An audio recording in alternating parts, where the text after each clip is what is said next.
We're the Tanners. This is my wife, Jessica, and I'm Phillip. We first met in Phoenix, Arizona at Grand Canyon University. She was going to study accounting and I was there to study sports management.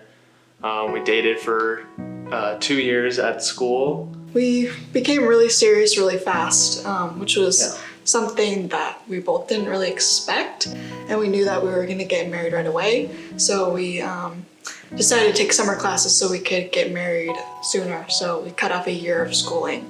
I think God made that happen for a reason, because he knew that I would need his help in the near future.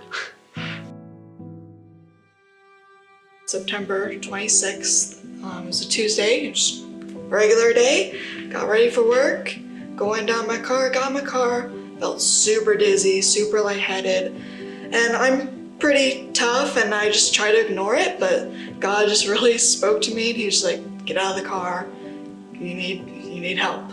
So I called Phillip, who was thankfully still at home at the time, and he helped me out of the car and he helped me to get to the curb, and that's when I passed out. I didn't know what to do, so I called the ambulance, and luckily they came, and when they came, she had woken up. She was still feeling really sick and everything. She didn't really know what had happened. Got her into the ambulance and they had me drive behind them to the hospital. So that time I called her parents and just told them, hey, Jessica's in the hospital. I think she's just dehydrated. It was summer in Phoenix, 110 degrees outside probably. And then when I got to the hospital, I was waiting in the lobby. They pulled me back and they looked worried. And they're like, it's worse than what you thought. And they're like, she's having CPR done on her right now. And at that time I didn't know what to do or what to say. I was just in shock. And they took me back to her room when they were doing CPR, and they explained to me what was going on, that she didn't have a pulse, and that they think it was blood clots in her lungs. All the nurses in there, there's 10, 15 nurses and doctors in there switching off doing CPR, and I could tell they're just looking at me like, this is horrible, why is this happening? The main part of it started like 3 days later when they were able to do a CT scan on me, and they pulled my parents in for a meeting and they told us that the CT scan showed no brain activity and they pronounced me brain dead.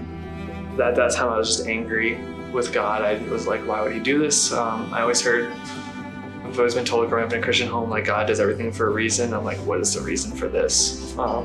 There's clearly nothing good that can come out of this, I thought.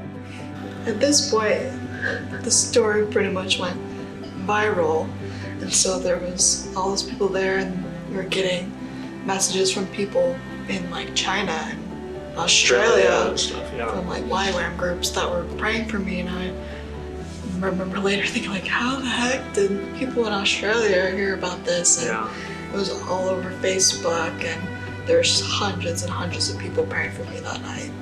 They did the MRI and the doctor called all of our parents in, and we were thinking the worst, because they told us, yeah, the CT scan showed this. There's very little like evidence that an MRI will show anything different. We just need to do it to basically show that the CT scan was right.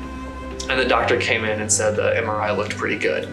And we're like, what does that mean? Like pretty good, like she's gonna live like another week, or pretty good she's gonna be able to wake up and be her normal self? My talks with God changed. It was more of praising him at that time than the anger. I just was so happy that he was giving me a little more time with her. I didn't know how long, but he just gave me.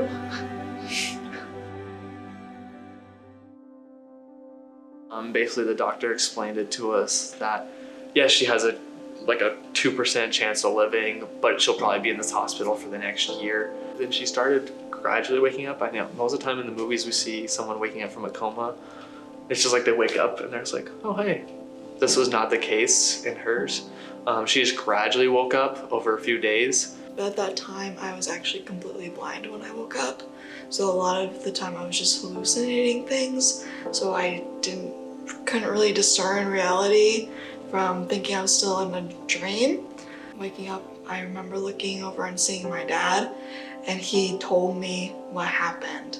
He told me, you had blood clots in your lungs and it stopped your heart, and you're there doing CPR for 90 minutes and you shouldn't be alive. God saved you.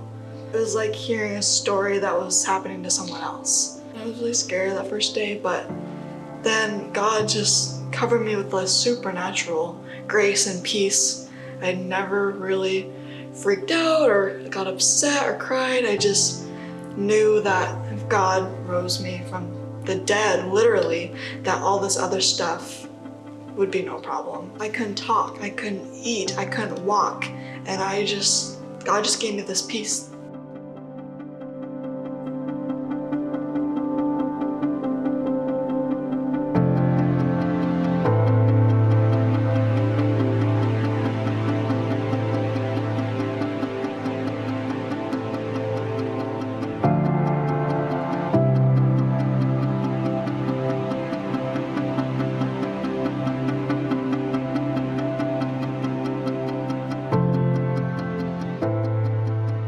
There were so many people that were just touched by my story, and that there was people that their own faith was renewed just hearing our story and how we walked through it. And to me, that's just worth it to know that my story was able to impact other people and grow them closer to God as well.